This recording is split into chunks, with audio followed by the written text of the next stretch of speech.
Yes, good morning. क्या पढ़ने जा रहे हैं हम? आज पढ़ने जा रहे हैं हम आर्किमिडीज प्रिंसिपल। ठीक है, आर्किमिडीज प्रिंसिपल क्या कहता है? ठीक है, मैंने लिखो, when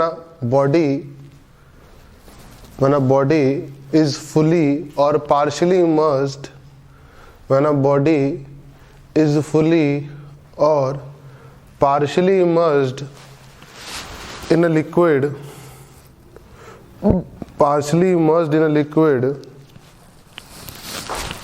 then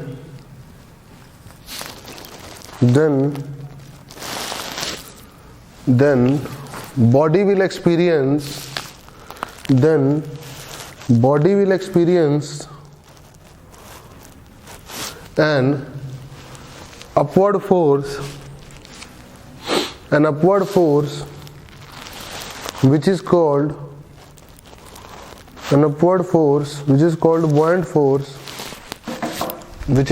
buoyant force, that is equal to the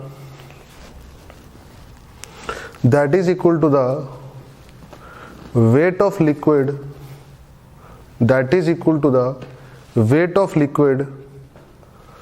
displaced by the body. That is equal to the weight of liquid displaced by the body. ठीक है, देखो समझते हैं इस बात को। और buoyant force होता क्या है वो भी समझते हैं कि नई चीज क्या आई है। ठीक है ना, देखो जैसे मान लो कि फिलहाल आप ये समझो कि कोई बॉडी है, मतलब ये कंटेनर है और इस कंटेनर के अंदर फ्लूइड डला हुआ है। क्या डला हुआ है? फ्लूइड। ठीक है, और इसके अंदर एक बॉडी है। ठीक है, और ये बॉडी है हमारी। ठीक है, इस बॉडी का मास है m। इस बॉडी का मास क्या है? m। ठीक है, कोई दिक्कत वाली बात नहीं है बेटा। और लिक्विड की डेंसिटी कितनी है? लिक्विड की डेंसिटी है सिग्मा। ठीक है, लिक्विड की डेंसिटी कितनी है बेटा? सिग्मा। तो हुआ क्या, अब ध्यान से देखें, अगर हम ध्यान से देखें तो इस बॉडी के ऊपर एक फोर्स लगेगा।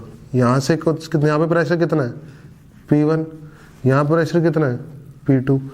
तो P1 की वैल्यू है P ATM के बराबर, P0 के बराबर, और P2 की वैल्यू कितनी है? ये मान लो H नीचे है। कितना नीचे है? H। तो कितना है? P0 तो है ही है, प्लस सिग्मा GH, है ना। लिक्विड की डेंसिटी सिग्मा है ना, बोलो, कोई दिक्कत वाली बात नहीं। तो इस पे फोर्स कहाँ लग रहा है? नीचे की तरफ प्रेशर की वजह से। इस पे फोर्स कहाँ लग रहा है? ऊपर की तरफ। तो प्रेशर डिफरेंस की वजह से फोर्स लग रहा है ना। क्या लग रहा है? Due to pressure difference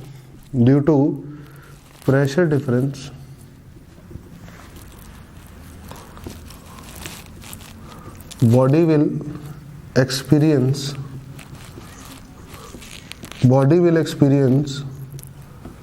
a force. Pressure difference के कारण बॉडी क्या एक्सपीरियंस कर रही है बेटा? फोर्स एक्सपीरियंस कर रही है। ठीक है, और वो फोर्स कहाँ है? In upward direction. क्यों? क्योंकि नीचे वाला प्रेशर ज्यादा है, तो नेट फोर्स कहाँ होगा? ऊपर की तरफ होगा। ठीक है, और होगा कितना? P2 into A minus P1 into A is net upward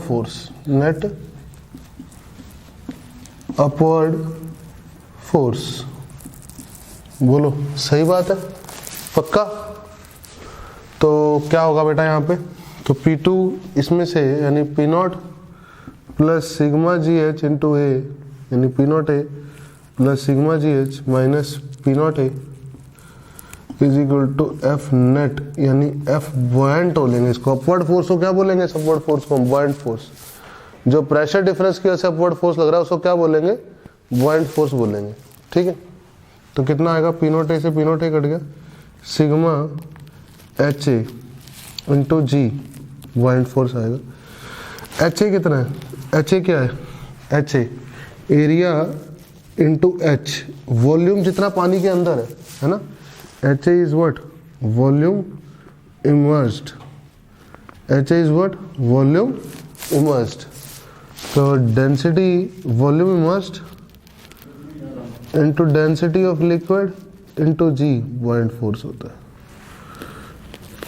This is what? buoyant force। ठीक है, पक्का बेटा? कोई दिक्कत वाली बात नहीं है। अच्छा एक बात और मैं बताऊं आपको, अब वॉल्यूम इमर्स्ड यानी वॉल्यूम इमर्स्ड जितना पानी के अंदर बॉडी है, तो जितना वॉल्यूम इमर्स्ड है बॉडी का, जितना बॉडी का वॉल्यूम इमर्स्ड है उतना ही तो वॉल्यूम डिस्प्लेस है वाटर का, लिक्विड का, उतना ही तो वॉल्यूम डिस्प्लेस है लिक्विड का बेटा, बोलो। तो वॉल्यूम इमर्स्ड की जगह लिख सकता हूं volume displaced by liquid, volume displaced by liquid into density of liquid into G is what? Buoyant force।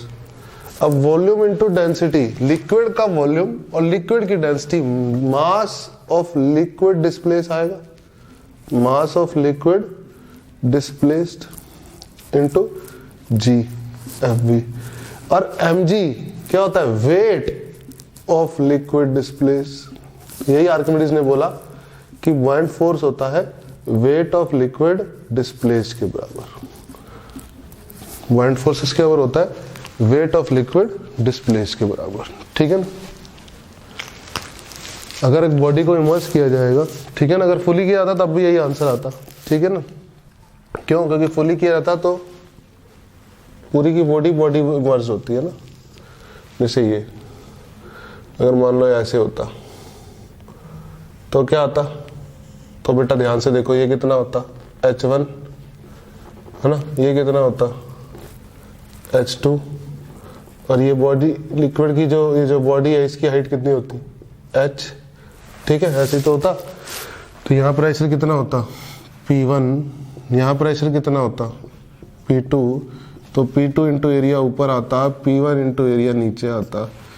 तो P2 into area minus P1 into area करता जब मैं, तो P2 इंटू एरिया में आता P0 प्लस सिग्मा जी H2 minus P0 और A से multiply कर देता मैं, माइनस P0 प्लस सिग्मा जी H1 भी तो आएगा ना, सिग्मा जी H1। सही है ना बेटा? दोनों प्रेशर लिख दिए, P1 P2 इंटू A, यह बुoyant फोर्स होता। P0 से P0 कट जाता, कितना आता? सिग्मा जी ए, H2 माइनस H1 होता हाइट, तो AH होता वॉल्यूम, तो पूरा वॉल्यूम है इस बार, sigma liquid into volume into G, अभी वही आंसर आता। इस बार जो AH है वो पूरा वॉल्यूम इमर्स्ड है। अरे बोलो, सही है, उसमें कोई दिक्कत वाली बात नहीं है, तब भी आंसर क्या रहता? सेम रहता। तो होप करता हूँ आपको आर्किमिडीज प्रिंसिपल अच्छे समझ में आया होगा, ठीक।